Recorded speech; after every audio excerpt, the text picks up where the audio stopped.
ਡੋਲਨ ਤੇ ਰਾਖੋ ਪ੍ਰਭੂ। ਨਾਨਕ ਦੇ ਕਰ ਹੱਥ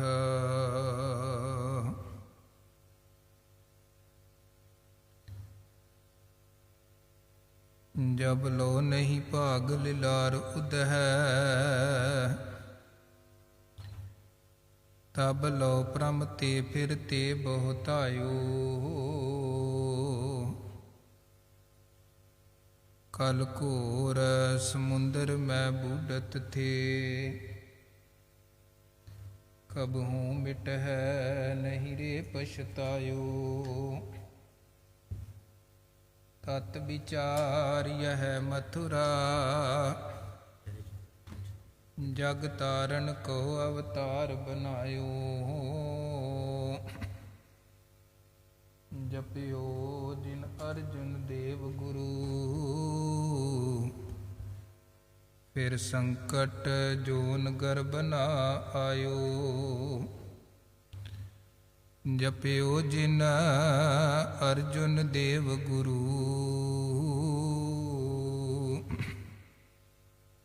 ਫਿਰ ਸੰਕਟ ਜੋਨ ਗਰਭ ਨਾ ਆਇਓ। ਕਵਨ ਵਡਾਈ ਕਹਿ ਸਕੂੰ ਬੇਅੰਤ ਗੁਣੀਤਾ। ਕਰ ਕਿਰਪਾ ਮੋਹਿ ਨਾਮ ਦੇਹੋ। ਨਾਨਕ ਦਰਸ ਰੀਤਾ। ਕਰ ਕਿਰਪਾ ਮੋਹਿ ਨਾਮ ਦੇਹੋ। ਨਾਨਕ ਦਰਸ ਰੀਤਾ।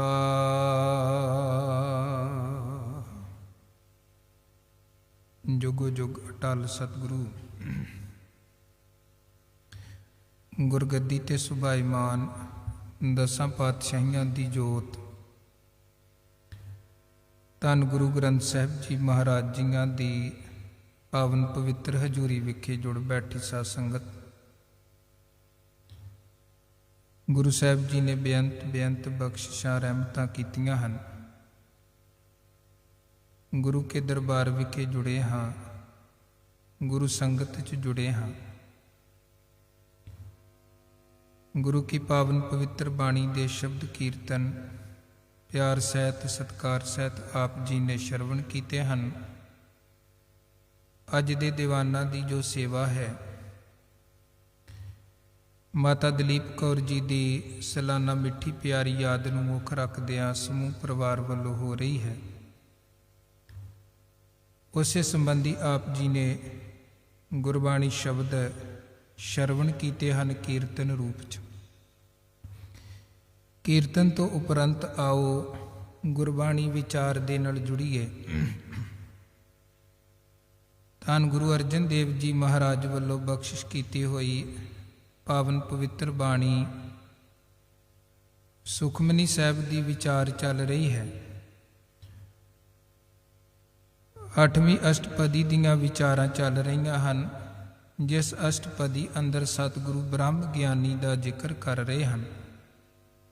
ਸੋ ਅਗਲੇਰੀਆਂ ਵਿਚਾਰਾਂ ਦੀ ਸਾਂਝ ਪਾਈਏ। ਸਭ ਤੋਂ ਪਹਿਲਾਂ ਅਦਬ ਸਹਿਤ ਸਰਬੰਸ ਦਾਨੀ ਅੰਮ੍ਰਿਤ ਦੇ ਦਾਤੇ ਦਸਮ ਪਾਤਸ਼ਾਹ ਗੁਰੂ ਗੋਬਿੰਦ ਸਿੰਘ ਸਾਹਿਬ ਜੀ ਵੱਲੋਂ ਬਖਸ਼ਿਸ਼ ਕੀਤੀ ਹੋਈ ਫਤਿਹ ਪ੍ਰਵਾਨ ਕਰੋ। ਆਖੋ ਜੀ ਵਾਹਿਗੁਰੂ ਜੀ ਕਾ ਖਾਲਸਾ, ਵਾਹਿਗੁਰੂ ਜੀ ਕੀ ਫਤਿਹ। ਬ੍ਰਹਮ ਗਿਆਨੀ ਪੁਰਖ ਜੋ ਮਨ ਕਰਕੇ ਸੱਚਾ, ਮੁਖ ਕਰਕੇ ਸੱਚਾ ਹੈ। ਇੱਕ ਅਕਾਲ ਪੁਰਖ ਤੇ ਜਿਹਦਾ ਭਰੋਸਾ ਹੈ।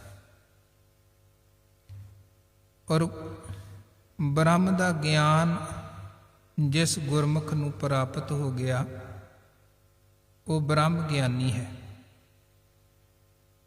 ਮਹਾਰਾਜ ਕਹਿੰਦੇ ਬ੍ਰਹਮ ਗਿਆਨੀ ਆਪ ਨਿਰੰਕਾਰ ਹੈ। ਬ੍ਰਹਮ ਗਿਆਨੀ ਪਰਮੇਸ਼ਰ ਰੂਪ ਹੈ।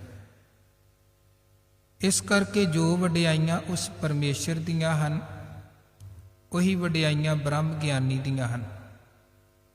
ਹਰ ਹਰ ਜਨ ਦੋਇ ਏਕ ਹੈ, ਬਿਬ ਵਿਚਾਰ ਕਛ ਨਾਹੀ। ਜਲ ਤੇ ਉਪਜ ਤਰੰਗ ਜਿਉ ਜਲ ਹੀ ਵਿਖੇ ਸਮਾਹਿ। ਜਿਵੇਂ ਪਾਣੀ ਤੋਂ ਲਹਿਰਾਂ ਪੈਦਾ ਹੁੰਦੀਆਂ ਨੇ, ਪਰ ਲਹਿਰ ਕੀ ਹੈ? ਪਾਣੀ ਦਾ ਰੂਪ ਹੀ ਹੈ। ਪਾਣੀ ਤੋਂ ਪੈਦਾ ਹੋ ਕੇ ਪਾਣੀ ਦੇ ਵਿੱਚ ਹੀ ਸਮਾ ਜਾਂਦੀ ਹੈ ਲਹਿਰ।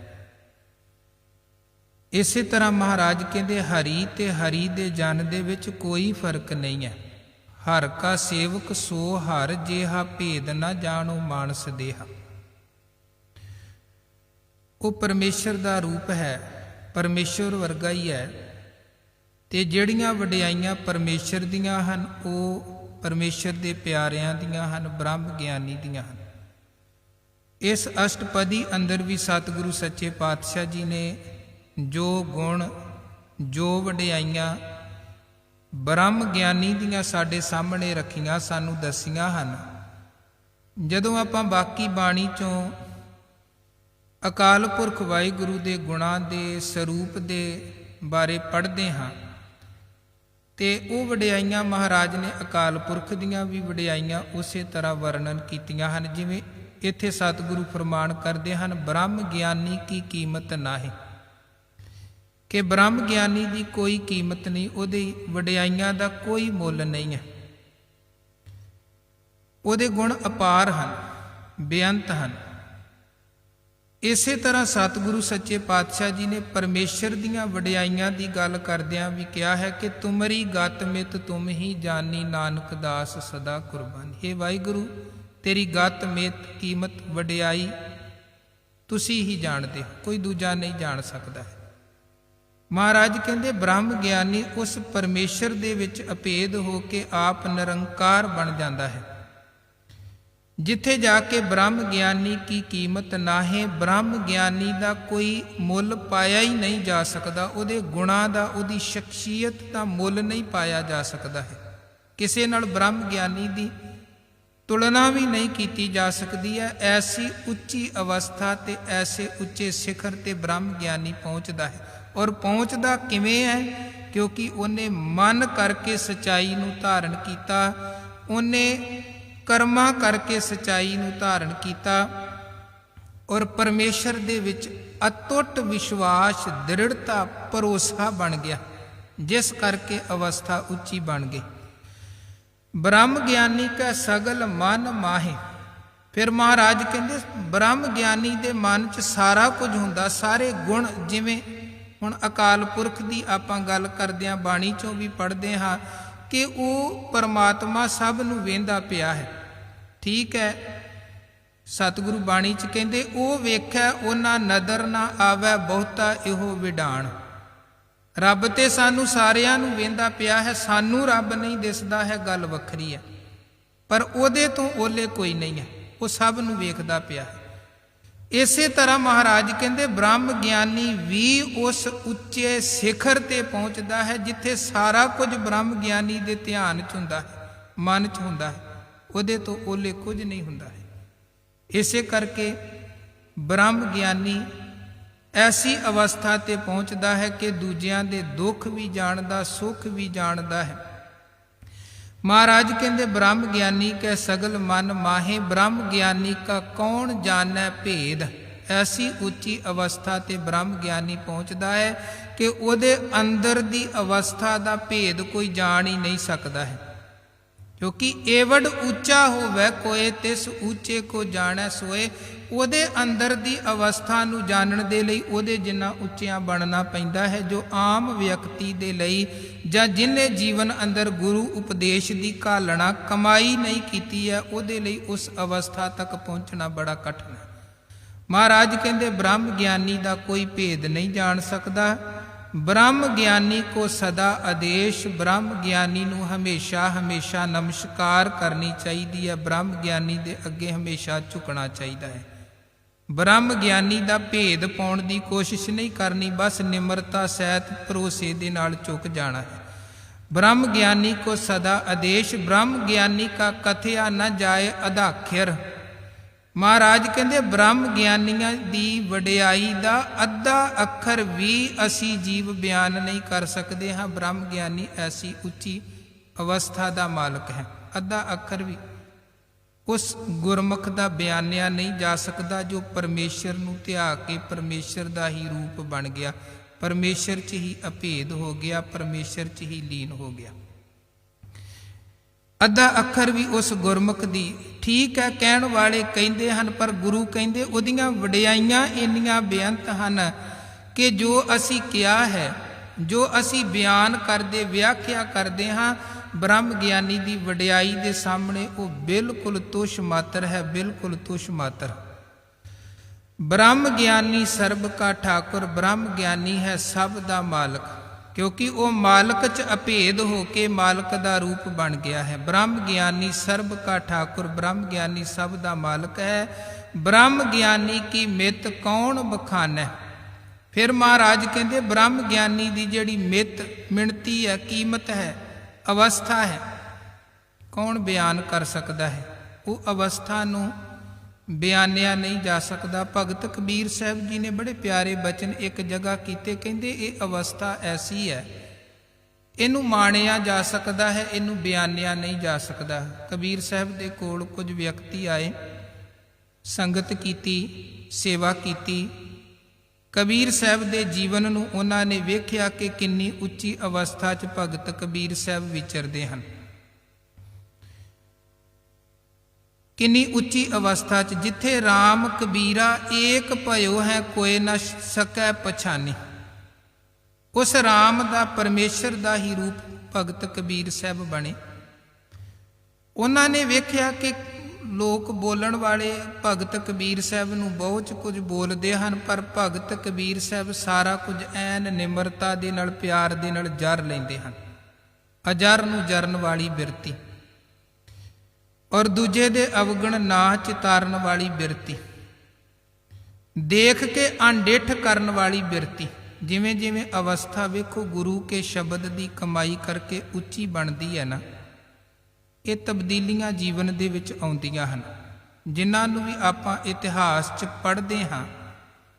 जिन्हां प्यारियां सचियारियां दी रोज़ आपां कमाई दा ध्यान धरदे हां, ਉਹ उस अवस्था ते पहुंचे सन जिथे ये सारे दे सारे गुण उन्हां दे जीवन दे विच सन। सारे दे सारे गुण जिन्हों महाराज कहते सारा कुछ ब्रह्म ज्ञानी दे अंदर है। हुण भगत कबीर साहब दे अंदर सारे दे सारे गुण। लोग कहण वाले बुरा कहते, कबीर साहब बुरे दा भी भला करते हैं।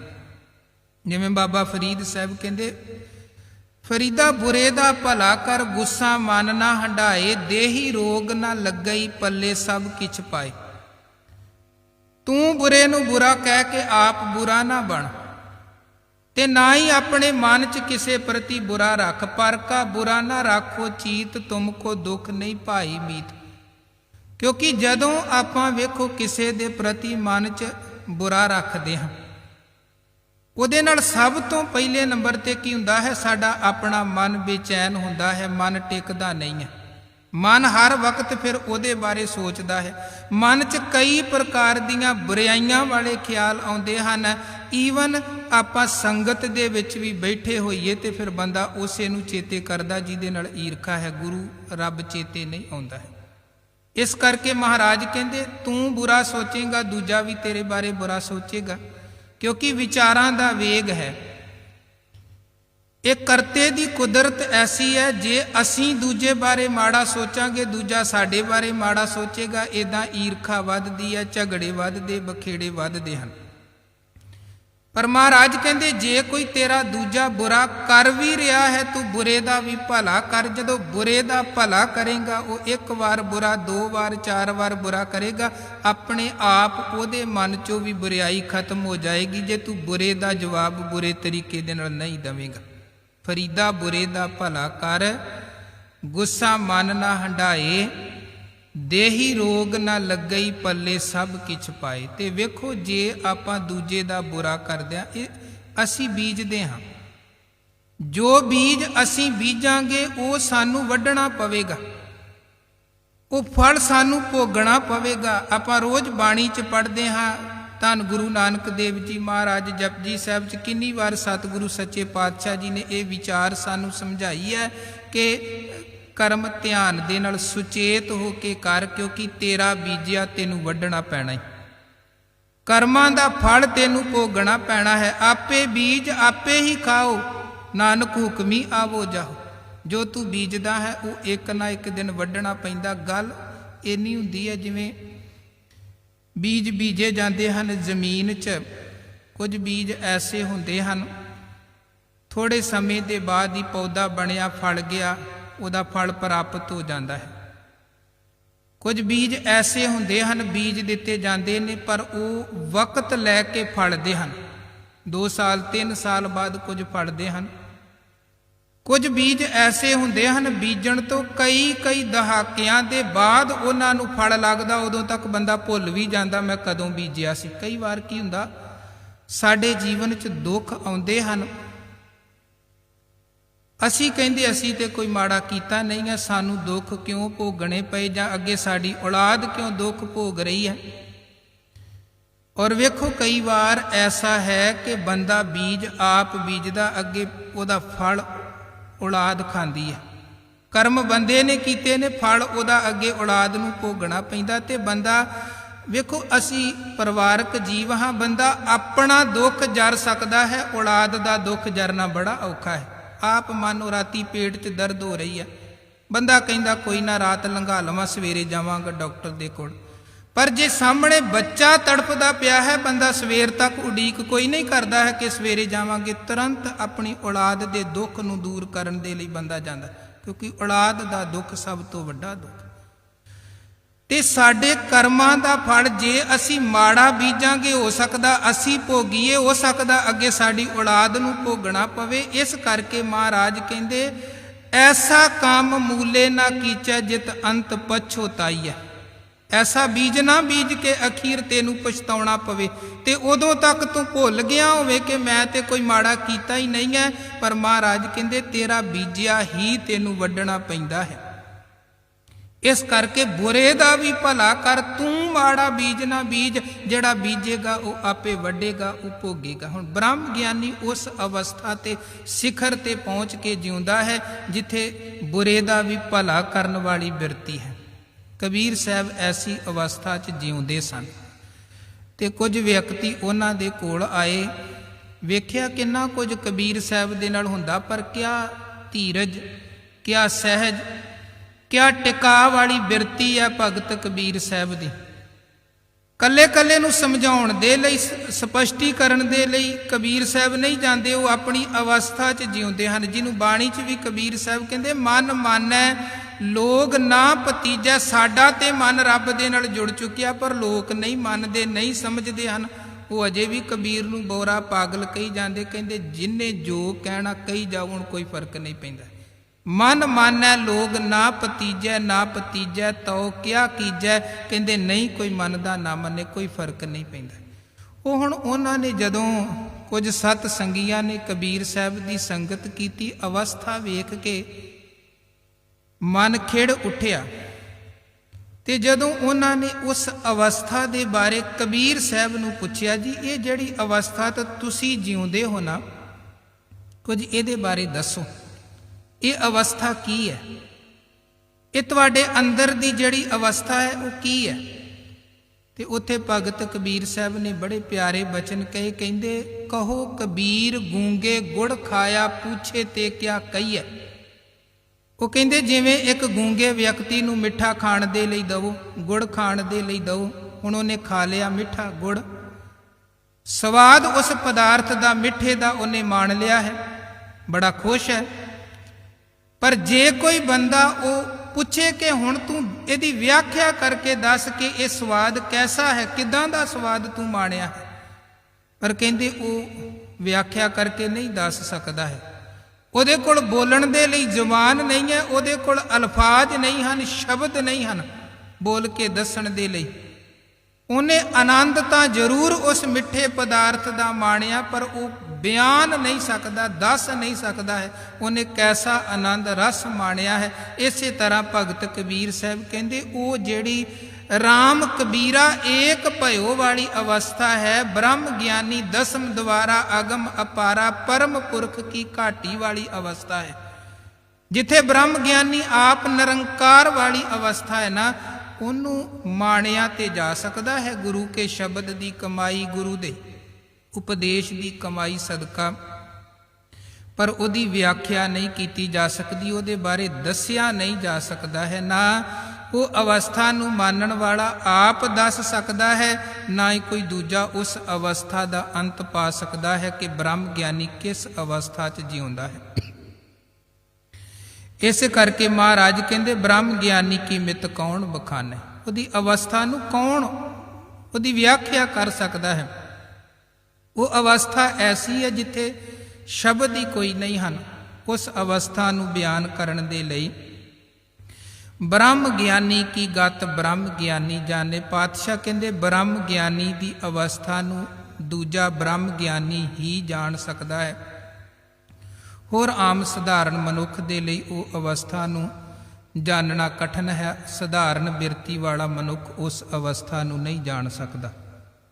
ਬ੍ਰਹਮ ਗਿਆਨੀ ਕਾ ਅੰਤ ਨਾ ਪਾਰ, ਬ੍ਰਹਮ ਗਿਆਨੀ ਦੇ ਗੁਣਾਂ ਦੇ ਪਰਲੇ ਪਾਸੇ ਨੂੰ, ਪਾਰ ਦਾ ਭਾਵ ਹੈ ਪਰਲੇ ਪਾਸੇ, ਜਿਵੇਂ ਨਦੀ ਦੇ ਦੋ ਕਿਨਾਰੇ, ਇੱਕ ਉਰਲਾ ਪਾਸਾ ਜਿੱਧਰ ਬੰਦਾ ਖੜਾ ਹੁੰਦਾ ਉਹ ਕਹਿੰਦਾ ਉਰਲਾ ਪਾਸਾ, ਇੱਕ ਪਾਰਲਾ ਪਾਸਾ ਨਦੀ ਦੇ ਦੂਜੇ ਪਾਸੇ। ਮਹਾਰਾਜ ਕਹਿੰਦੇ ਬ੍ਰਹਮ ਗਿਆਨੀ ਕਾ ਅੰਤ ਨਾ ਪਾਰ, ਬ੍ਰਹਮ ਗਿਆਨੀ ਦੇ ਗੁਣਾਂ ਦੇ ਪਾਰਲੇ ਪਾਸੇ ਨੂੰ, ਭਾਵ ਕਿੱਥੋਂ ਕੁ ਤੱਕ ਬ੍ਰਹਮ ਗਿਆਨੀ ਦੇ ਗੁਣ ਹਨ, ਕਿੰਨੇ ਗੁਣ ਹਨ, ਉਹ ਪਾਰ ਨਹੀਂ ਪਾਇਆ ਜਾ ਸਕਦਾ, ਅੰਤ ਨਹੀਂ ਪਾਇਆ ਜਾ ਸਕਦਾ। ਨਾਨਕ ਬ੍ਰਹਮ ਗਿਆਨੀ ਕੋ ਸਦਾ ਨਮਸਕਾਰ। ਇਸ ਕਰਕੇ ਮਹਾਰਾਜ ਕਹਿੰਦੇ ਸਾਡੀ ਤੇ ਬ੍ਰਹਮ ਗਿਆਨੀ ਨੂੰ ਹਮੇਸ਼ਾ ਨਮਸਕਾਰ ਹੀ ਨਮਸਕਾਰ ਹੈ, ਆਦੇਸ਼ ਹੈ। ਅਸੀਂ ਬ੍ਰਹਮ ਗਿਆਨੀ ਦਾ ਅੰਤ ਨਹੀਂ ਪਾਉਂਦੇ, ਬ੍ਰਹਮ ਗਿਆਨੀ ਦੇ ਅੱਗੇ ਝੁਕ ਕੇ ਸਿਜਦੇ ਕਰਦੇ ਹਾਂ। ਬ੍ਰਹਮ ਗਿਆਨੀ ਸਭ ਸ੍ਰਿਸ਼ਟ ਕਾ ਕਰਤਾ, ਕਿਉਂਕਿ ਬ੍ਰਹਮ ਗਿਆਨੀ ਹੁਣ ਆਪ ਨਿਰੰਕਾਰ ਅਵਸਥਾ 'ਚ ਪਹੁੰਚ ਚੁੱਕਿਆ ਹੈ, ਜਿੱਥੇ ਪਰਮੇਸ਼ਰ ਤੇ ਬ੍ਰਹਮ ਗਿਆਨੀ 'ਚ ਕੋਈ ਫਰਕ ਨਹੀਂ ਹੈ। ਤੇ ਪਰਮੇਸ਼ਰ ਇਸ ਸਮੁੱਚੀ ਸ੍ਰਿਸ਼ਟੀ ਦਾ ਕ੍ਰੀਏਟਰ ਹੈ, ਕਰਤਾ ਪੁਰਖ ਹੈ। ਕਰਤੇ ਦਾ ਭਾਵ ਹੈ ਸਾਜਣ ਵਾਲਾ, ਪੁਰਖ ਦਾ ਭਾਵ ਹੈ ਵਿਆਪਕ, ਜਿਹੜਾ ਆਪਣੀ ਬਣਾਈ ਹੋਈ ਕਾਇਨਾਤ ਦੇ ਜਰਰੇ ਜਰਰੇ ਦੇ ਵਿੱਚ ਵਸ ਰਿਹਾ ਹੈ, ਉਹ ਕਰਤਾ ਪੁਰਖ ਹੈ। ਮਹਾਰਾਜ ਕਹਿੰਦੇ ਬ੍ਰਹਮ ਗਿਆਨੀ ਵੀ ਉਸ ਕਰਤੇ ਪੁਰਖ ਦਾ ਰੂਪ ਹੈ। ਇਸ ਕਰਕੇ ਬ੍ਰਹਮ ਗਿਆਨੀ ਸਭ ਸ੍ਰਿਸ਼ਟ ਕਾ ਕਰਤਾ, ਸਾਰੀ ਸ੍ਰਿਸ਼ਟੀ ਦਾ ਕਰਤਾ ਬ੍ਰਹਮ ਗਿਆਨੀ ਹੈ। ਬ੍ਰਹਮ ਗਿਆਨੀ ਸਦ ਜੀਵੈ ਨਹੀਂ ਮਰਤਾ। ਇਹ ਵੇਖੋ ਬ੍ਰਹਮ ਗਿਆਨੀ ਦੀ ਬੜੀ ਵੱਡੀ ਖੂਬੀ। ਆਮ ਸਾਡੇ ਸੰਸਾਰੀ ਲੋਕਾਂ ਦੀ ਕੀ ਬਾਤ ਹੈ, ਬੰਦਾ ਜੀਵਨ ਜਿਉਂਦਾ ਹੈ 50 ਸਾਲ 60 ਸਾਲ 100 ਸਾਲ ਜੀਵਨ ਭੋਗਿਆ, ਫਿਰ ਇੱਕ ਦਿਨ ਐਸਾ ਆਇਆ ਜਦੋਂ ਵਾਹਿਗੁਰੂ ਦੇ ਘਰ ਤੋਂ ਹੁਕਮ ਆ ਗਿਆ, ਅਕਾਲ ਸੱਤ ਹੋ ਗਿਆ, ਬੰਦੇ ਦੀ ਮੌਤ ਹੋ ਗਈ। ਸਭ ਤੋਂ ਪਹਿਲਾਂ ਕੀ ਖਤਮ ਹੋਇਆ, ਜਿਹੜੀ ਅੰਦਰ ਰੂਹ ਸੀ, ਆਤਮਾ ਸੀ, ਉਹ ਸਰੀਰ ਚੋਂ ਚਲੀ ਗਈ। ਹੁਣ ਸਰੀਰ ਘਰ 'ਚ ਪਿਆ ਹੈ, ਉਸ ਦਿਨ ਅਗਲੇ ਦਿਨ ਸਰੀਰ ਵੀ ਸਾੜ ਦਿੱਤਾ ਗਿਆ। ਪਹਿਲਾਂ ਆਤਮਾ ਨਹੀਂ ਰਹੀ, ਫਿਰ ਸਰੀਰ ਨਹੀਂ ਰਿਹਾ, ਫਿਰ ਉਹਦਾ ਨਾਮ ਲੈ ਕੇ ਉਹਨੂੰ ਯਾਦ ਕੀਤਾ ਜਾਂਦਾ ਹੈ। ਉਹ ਜੋ ਵੀ ਅੰਤਮ ਸਮੇਂ ਦੇ ਕਿਰਿਆ ਕਰਮ ਨੇ ਉਹ ਨਿਭਾਏ ਜਾਂਦੇ ਹਨ। ਉਦੋਂ ਬਾਅਦ ਸਾਲ 2 ਸਾਲ 4 ਸਾਲ ਬਰਸੀਆਂ ਵੀ ਕੀਤੀਆਂ ਜਾਂਦੀਆਂ ਨੇ, ਫਿਰ ਸਮਾਂ ਪਾ ਕੇ ਬੰਦੇ ਦਾ ਨਾਮ ਵੀ ਖਤਮ ਹੋ ਗਿਆ। ਇਹਨੂੰ ਬਾਣੀ 'ਚ ਮਹਾਰਾਜ ਕਹਿੰਦੇ ਆਇਆ ਗਿਆ ਮੋਇਆ ਨਾਉ। ਬੰਦਾ ਆਇਆ ਚਲਾ ਗਿਆ, ਬੰਦੇ ਦਾ ਨਾਮ ਵੀ ਮੁੱਕ ਗਿਆ, ਕਿਉਂਕਿ ਓਨੀ ਦੇਰ ਨੂੰ ਘਰ 'ਚ ਕਿਸੇ ਹੋਰ ਦੀ ਮੌਤ ਹੋ ਜਾਂਦੀ ਹੈ, ਉਹਦਾ ਭੋਗ ਤੇ ਉਹਦੀਆਂ ਬਰਸੀਆਂ ਸ਼ੁਰੂ ਤੇ ਪਹਿਲੇ ਦਾ ਚੇਤਾ ਭੁੱਲ ਜਾਂਦਾ ਹੈ। ਉਦੋਂ ਬਾਅਦ ਕਿਸੇ ਹੋਰ ਦੀ ਮੌਤ ਹੋ ਗਈ, ਪਹਿਲਿਆਂ ਦਾ ਚੇਤਾ ਭੁੱਲ ਗਿਆ। ਪਰ ਮਹਾਰਾਜ ਕਹਿੰਦੇ ਵੇਖੋ ਆਮ ਬੰਦਾ ਸਰੀਰਕ ਤੌਰ ਤੇ ਵੀ ਮਰ ਗਿਆ, ਨਾਮ ਕਰਕੇ ਵੀ ਖਤਮ ਹੋ ਗਿਆ, ਪਰ ਜਿਹੜਾ ਬ੍ਰਹਮ ਗਿਆਨੀ ਹੈ ਨਾ, ਸਰੀਰ ਤਾਂ ਹਰ ਇੱਕ ਦਾ ਆਉਣਾ ਜਾਣਾ, ਕਿਉਂਕਿ ਮਿੱਟੀ ਦਾ ਭਾਂਡਾ, ਇਹਨੇ ਖਤਮ ਹੋਣਾ ਹੀ ਹੋਣਾ, ਪਰ ਗੁਣਾ ਕਰਕੇ ਵਡਿਆਈਆਂ ਕਰਕੇ ਬ੍ਰਹਮ ਗਿਆਨੀ ਹਮੇਸ਼ਾ ਜਿਉਂਦਾ ਹੈ। ਉਹਦੀ ਸ਼ਖਸੀਅਤ ਜਿਉਂਦੀ ਹੈ, ਉਹਦੀ ਕਮਾਈ ਜਿਉਂਦੀ। ਹੁਣ ਵੇਖੋ ਬਾਣੀ 'ਚ ਵੀ ਆਪਾਂ ਪੜ੍ਹਦੇ ਹਾਂ, ਰਾਮ ਜਪੋ ਜੀ ਐਸੇ ਐਸੇ, ਧਰੂ ਪ੍ਰਹਿਲਾਦ ਜਪਿਓ ਹਰ ਜੈਸੇ। ਕਿੰਨਾ ਸਮਾਂ ਯੁੱਗ ਲੰਘ ਚੁੱਕੇ ਹਨ, ਕਦੋਂ ਪ੍ਰਹਿਲਾਦ ਆਇਆ ਚਲਾ ਗਿਆ, ਪਰ ਉਹਦਾ ਨਾਮ ਅੱਜ ਵੀ ਹੈ। ਭਗਤ ਸਹਿਬਾਨ, ਗੁਰੂ ਸਹਿਬਾਨ, ਕਮਾਈ ਵਾਲੇ ਪੁਰਖ, ਸਰੀਰ ਕਰਕੇ ਹਰ ਕੋਈ ਸੰਸਾਰ ਤੋਂ ਚਲਾ ਜਾਂਦਾ, ਪਰ ਮਹਾਰਾਜ ਕਹਿੰਦੇ ਸੰਤ ਤੁਮਾਰੇ ਤੁਮਰੇ ਪ੍ਰੀਤਮ ਤਿਨ ਕੋ ਕਾਲ ਨਾ ਖਾਤੇ। ਹਰ ਇੱਕ ਸ਼ੈ ਨੂੰ ਸਮਾਂ ਖਤਮ ਕਰ ਦਿੰਦਾ ਹੈ। ਪਰ ਜਿਹੜੇ ਰੱਬ ਦੇ ਪਿਆਰੇ ਨੇ, ਭਗਤ ਨੇ, ਉਹਨਾਂ ਦੀ ਵਡਿਆਈ ਤੇ ਜੁਗੋ ਜੁਗ ਅਟਲ ਰਹਿੰਦੀ, ਉਹ ਕਦੇ ਖਤਮ ਨਹੀਂ ਹੁੰਦੀ ਹੈ। ਇਸ ਕਰਕੇ ਮਹਾਰਾਜ ਕਹਿੰਦੇ ਬ੍ਰਹਮ ਗਿਆਨੀ ਸਦ ਜੀਵੈ ਨਹੀਂ ਮਰਤਾ। ਬ੍ਰਹਮ ਗਿਆਨੀ ਹਮੇਸ਼ਾ ਜਿਉਂਦਾ, ਬ੍ਰਹਮ ਗਿਆਨੀ ਕਦੇ ਮਰਦਾ ਨਹੀਂ। ਉਹ ਨਾਮ ਕਰਕੇ, ਵਡਿਆਈਆਂ ਕਰਕੇ, ਗੁਣਾ ਕਰਕੇ ਉਹਨੂੰ ਹਮੇਸ਼ਾ ਸੰਸਾਰ ਚੇਤੇ ਕਰਦਾ ਹੈ। ਬ੍ਰਹਮ ਗਿਆਨੀ ਮੁਕਤ ਜੁਗਤ ਜੀ ਕਾ ਦਾਤਾ। ਬ੍ਰਹਮ ਗਿਆਨੀ ਸਾਡੇ ਜੀਵਾਂ ਲਈ ਮੁਕਤੀ ਦਾ ਦਾਤਾ। ਜੀਵਨ ਕਿੱਦਾਂ ਅਸੀਂ ਬਤੀਤ ਕਰਨਾ ਹੈ, ਉਹ ਜੀਵਨ ਜਿਉਣ ਦੀਆਂ ਜੁਗਤੀਆਂ ਸਿਖਾਉਣ ਵਾਲਾ ਹੈ। ਜੀ ਦਾ ਦਾਤਾ ਹੈ, ਗੁਣਾਂ ਦਾ ਦਾਤਾ ਹੈ, ਚੰਗੀ ਸੇਧ ਬਖਸ਼ਣ ਵਾਲਾ ਹੈ ਬ੍ਰਹਮ ਗਿਆਨੀ। ਬ੍ਰਹਮ ਗਿਆਨੀ ਦੇ ਜੀਵਨ ਤੋਂ ਵੀ ਸੇਧ ਪ੍ਰਾਪਤ ਹੁੰਦੀ ਹੈ। ਬ੍ਰਹਮ ਗਿਆਨੀ ਦੇ ਉਪਦੇਸ਼ ਤੇ ਕਮਾਈਆਂ ਤੋਂ ਵੀ ਸੇਧ ਪ੍ਰਾਪਤ ਹੁੰਦੀ। ਬ੍ਰਹਮ ਗਿਆਨੀ ਪੂਰਨ ਪੁਰਖ ਵਿਧਾਤਾ। ਮਹਾਰਾਜ ਕਹਿੰਦੇ ਬ੍ਰਹਮ ਗਿਆਨੀ ਉਹ ਪੂਰਨ ਪੁਰਖ ਵਿਧਾਤਾ, ਜਿਹੜਾ ਅਕਾਲ ਪੁਰਖ ਵਾਹਿਗੁਰੂ ਹੈ ਨਾ, ਉਹਦਾ ਹੀ ਰੂਪ ਹੈ। ਉਹਦੇ ਤੋਂ ਵੱਖਰਾ ਨਹੀਂ ਹੈ, ਅਲੱਗ ਨਹੀਂ ਹੈ। ਬ੍ਰਹਮ ਗਿਆਨੀ ਅਨਾਥ ਕਾ ਨਾਥ, ਜਿਹਦਾ ਕੋਈ ਸਹਾਰਾ ਨਹੀਂ ਹੈ। ਬ੍ਰਹਮ ਗਿਆਨੀ ਬੇਸਹਾਰੇ ਦਾ ਸਹਾਰਾ ਬਣਦਾ ਹੈ, ਨਿਆਸਰੇ ਦਾ ਆਸਰਾ ਬਣਦਾ ਹੈ, ਨਿਥਾਵੇਂ ਦੀ ਥਾਂ ਬਣ ਕੇ ਤੇ ਉਹਦੀ ਬਾਹ ਫੜਦਾ ਹੈ ਬ੍ਰਹਮ ਗਿਆਨੀ। ਬ੍ਰਹਮ ਗਿਆਨੀ ਕਾ ਸਭ ਉੱਪਰ ਹਾਥ। ਫਿਰ ਮਹਾਰਾਜ ਕਹਿੰਦੇ ਬ੍ਰਹਮ ਗਿਆਨੀ ਦਾ ਸਾਰਿਆਂ ਦੇ ਉੱਤੇ ਹੀ ਹੱਥ ਰਹਿੰਦਾ ਹੈ। ਕੋਈ ਵੀ ਬ੍ਰਹਮ ਗਿਆਨੀ ਦੀ ਸ਼ਰਨ ਦੇ ਵਿੱਚ ਜਾਵੇ ਤੇ ਬ੍ਰਹਮ ਗਿਆਨੀ ਉਹਨੂੰ ਨਿਰਾਸ਼ ਕੋਈ ਨਹੀਂ ਕਰਦਾ ਹੈ। ਆਪਣਾ ਸਹਾਰਾ ਆਸਰਾ ਦੇ ਕੇ ਉਹਦਾ ਭਲਾ ਜ਼ਰੂਰ ਕਰਦਾ ਹੈ, ਕਿਉਂਕਿ ਬ੍ਰਹਮ ਗਿਆਨੀ ਸਾਰਿਆਂ ਦਾ ਭਲਾ ਕਰਨ ਵਾਲੀ ਬਿਰਤੀ ਵਾਲਾ ਹੈ। ਬ੍ਰਹਮ ਗਿਆਨੀ ਕਾ ਸਗਲ ਆਕਾਰ। ਫਿਰ ਪਾਤਸ਼ਾਹ ਜੀ ਕਹਿੰਦੇ ਇਹ ਜਿੰਨਾ ਵੀ ਆਕਾਰ ਹੈ, ਪਸਾਰਾ ਹੈ, ਇਹ ਮਾਨੋ ਸਭ ਬ੍ਰਹਮ ਗਿਆਨੀ ਦਾ ਹੀ ਸਿਰਜਿਆ ਹੋਇਆ ਹੈ। ਕਿਉਂਕਿ ਬ੍ਰਹਮ ਗਿਆਨੀ ਆਪ ਨਿਰੰਕਾਰ, ਬ੍ਰਹਮ ਗਿਆਨੀ ਆਪ ਨਿਰੰਕਾਰ ਰੂਪ ਹੈ, ਪਰਮੇਸ਼ਰ ਰੂਪ ਹੈ। ਬ੍ਰਹਮ ਗਿਆਨੀ ਕੀ ਸ਼ੋਭਾ ਬ੍ਰਹਮ ਗਿਆਨੀ ਬਣੀ। ਜਿਵੇਂ ਪਿੱਛੇ ਮਹਾਰਾਜ ਨੇ ਇਹ ਬਚਨ ਕਹੇ ਕਿ ਬ੍ਰਹਮ ਗਿਆਨੀ ਕੀ ਗਤ ਬ੍ਰਹਮ ਗਿਆਨੀ ਜਾਣੇ, ਇਸੇ ਤਰ੍ਹਾਂ ਇਹ ਬਚਨ ਹਨ ਕਿ ਬ੍ਰਹਮ ਗਿਆਨੀ ਦੀ ਜਿਹੜੀ ਸ਼ੋਭਾ ਹੈ ਉਹ ਬ੍ਰਹਮ ਗਿਆਨੀ ਹੀ ਜਾਣਦਾ ਹੈ। ਕਿਸੇ ਦੂਜੇ ਦੇ ਨਾਲ ਬ੍ਰਹਮ ਗਿਆਨੀ ਦੀ ਤੁਲਨਾ ਨਹੀਂ ਕੀਤੀ ਜਾ ਸਕਦੀ। ਨਾਨਕ ਬ੍ਰਹਮ ਗਿਆਨੀ ਸਰਬ ਕਾ ਧਨੀ, ਬ੍ਰਹਮ ਗਿਆਨੀ ਸਭ ਦਾ ਮਾਲਕ ਹੈ, ਸਭ ਦਾ ਸਹਾਰਾ ਹੈ, ਸਭ ਦਾ ਆਸਰਾ ਹੈ।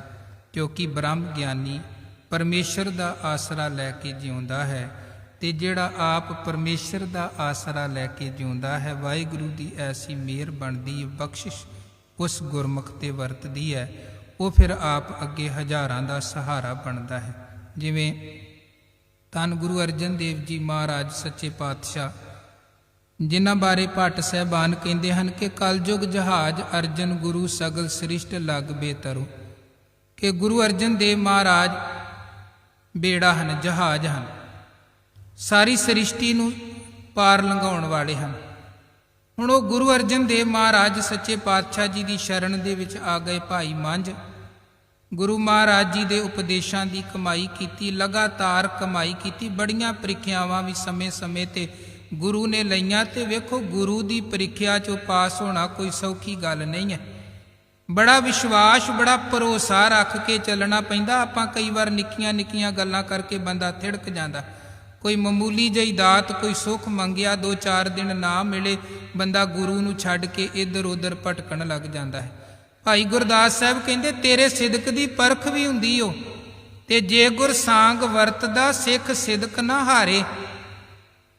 ਕਬੀਰ ਕਸੌਟੀ RAM ਕੀ ਝੂਠਾ ਟਿਕੈ ਨਾ ਕੋਏ, RAM ਕਸੌਟੀ ਸੋ ਸਹਿ ਜੋ ਮਰ ਜੀਵਾ ਹੋਏ। ਗੁਰੂ ਦੀ ਪ੍ਰੀਖਿਆ ਚੋਂ ਖਰੇ ਉਤਰਨ ਦੇ ਲਈ ਸਿਰ ਤਲੀ ਤੇ ਧਰਨਾ ਪੈਂਦਾ ਹੈ। ਭਾਈ ਮੰਝ ਨੇ ਗੁਰੂ ਕੀ ਹਰ ਪ੍ਰੀਖਿਆ ਨੂੰ ਪਾਸ ਕੀਤਾ ਤੇ ਐਸੀ ਅਵਸਥਾ ਤੇ ਪਹੁੰਚ ਗਏ ਜਿੱਥੇ ਭੱਟ ਸਾਹਿਬਾਨ ਤੇ ਗੁਰੂ ਮਹਾਰਾਜ ਨੂੰ ਕਹਿੰਦੇ ਜੀ ਤੁਸੀਂ ਜਹਾਜ਼ ਹੋ, ਪਰ ਸਤਿਗੁਰੂ ਨੇ ਕਹਿ ਦਿੱਤਾ ਭਾਈ ਮੰਝ ਮੇਰਾ ਜਹਾਜ਼ ਹੈ। ਕਿਉਂਕਿ ਪ੍ਰੀਖਿਆਵਾਂ ਮਹਾਰਾਜ ਨੇ ਲਈਆਂ ਤੇ ਅਖੀਰ ਜਦੋਂ ਭਾਈ ਮੰਝ ਗੁਰੂ ਦੀਆਂ ਸਾਰੀਆਂ ਪ੍ਰੀਖਿਆਵਾਂ 'ਚੋਂ ਪਾਸ ਹੋਏ, ਇਤਿਹਾਸ ਕਹਿੰਦਾ ਜੰਗਲ 'ਚੋਂ ਲੱਕੜਾਂ ਲੈ ਕੇ ਆ ਰਹੇ ਸਨ, ਤੇਜ ਝੱਖੜ ਹਨੇਰ ਝੁੱਲੇ ਤੇ ਖੂਹ 'ਚ ਡਿੱਗ ਪਏ। ਲੱਕੜਾਂ ਫਿਰ ਵੀ ਨਾ ਡਿੱਗਣ ਦਿੱਤੀਆਂ, ਸਤਿਨਾਮ ਵਾਹਿਗੁਰੂ ਜਪਦੇ ਰਹੇ। ਸਿੱਖਾਂ ਨੇ ਮਹਾਰਾਜ ਨੂੰ ਦੱਸਿਆ, ਸਤਿਗੁਰੂ ਆਪ गए भाई मंझ नूं खूह चों कड्ढण दे लई। वो गुरु का सिख कहण लगा जी पहला लकड़ां कढ लवो, उदों बाद मैं बाद च बाहर आवांगा। पहला लकड़ां कड्ढियां गईयां, फिर सिख बाहर आया ते महाराज कहण लगे भाई मंझ धन है तेरी कमाई, धन है तेरी सेवा, तेरी सेवा तो असी बलिहार कुर्बान हाँ। अज गुरु नानक दे घर दे दरवाजे तेरे लिए खुले हैं, मंग की मंगना, जो मंगेगा वो दात प्राप्त होवेगी। ते भाई मंझ ने कहा महाराज तुहाड़ियां खुशियां मिल गईयां, इदों वध होर कुछ नहीं चाहिदा। दूजी वारी फिर महाराज ने कहा नहीं तू मंग कुछ। भाई मंझ ने फिर हाथ जोड़ के गुरु का शुक्र किया। तीजी वारी सतगुरु फिर कहण लगे नहीं भाई मंझ कुछ ना कुछ मंगना पएगा। ते वेखो उत्थे भाई मंझ जिन्हां दी अवस्था उच्ची हुंदी है, भाई मंझ हाथ जोड़ कहण लगे महाराज जे त्रुठे हो ना ते वेखो बड़ियां ਪ੍ਰੀਖਿਆਵਾਂ तुसीं पाईयां, पर ਇਹ ਤੁਹਾਡੀ ਰਹਿਮਤ है कि मैं अज इत्थों तक पहुँच गया हाँ कि ਤੁਹਾਡੀਆਂ खुशियां झोली च पईयां हन।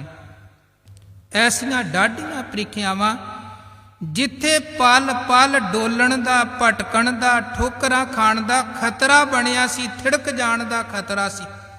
बड़ियां डाढियां ਪ੍ਰੀਖਿਆਵਾਂ ते मेरी बेनती है कि अपने प्यारियां ते इन्नियां डाढियां ਪ੍ਰੀਖਿਆ ना पाया करो कि वो भटक जाण, वो थिड़क जाण, वो डोल जाण, वो डिग जाण। जे कुछ देना है तो मेहर करके ये दात झोली च पावो कि तुसी अपने सेवकां नूं इन्नियां डाढियां ਪ੍ਰੀਖਿਆਵਾਂ नहीं पावोगे। ते हसदियां धन गुरु अर्जन देव महाराज कहण लगे वाह भाई मंझ, मंगना ते तुसी अपने लई सी, पर मंग लिया तुसी अपने सिख परिवार दे लई, सिख भरावां दे लई, गुरु कियां सिखां दे लई। तुसी आप ते तरे ही तरे हो, तुसी ते दूजियां दे लई भी जहाज बन के दूजियां दा भी पार उतारा कर दिता है। उत्थे सतगुरां कहा मंझ प्यारा गुरु को, गुर मंझ प्यारा, मंझ गुरु का बोहिथा, जग लंघन हारा। महाराज कहंदे ब्रह्म ज्ञानी सारियां दा सहारा बनदा, वो केवल अपना नहीं सोचता है कि बस मेरा भला हो गया तो ठीक है। ब्रह्म ज्ञानी सारियां दे भले दी सोचदा, सारियां दे उधार दी सोचदा है। इसे करके ब्रह्म ज्ञानी नमस्कार है, इसे करके ब्रह्म ज्ञानी नूं आदेश ते सिजदा है। इदां फिर सतगुरु सच्चे पातशाह जी इस अष्टपदी दे अंदर ब्रह्म ज्ञानी दीयां विचारां वर्णन करते हैं। अगे जिवें जिवें सतगुरु सच्चे पातशाह जी मेहर करनगे गुरु के अगलेरे बचनां दी आपां विचार दी सांझ पावांगे। होईयां पुल्लां ना चितारनियां हुण एक शब्द दी हाजरी उपरंत आनंद साहिब दे पाठ गुरु चरनां च अरदास होवेगी जी। पुल्लां ना चितारनियां फतेह परवानो। वाहिगुरु जी का खालसा, वाहिगुरु जी की फतेह।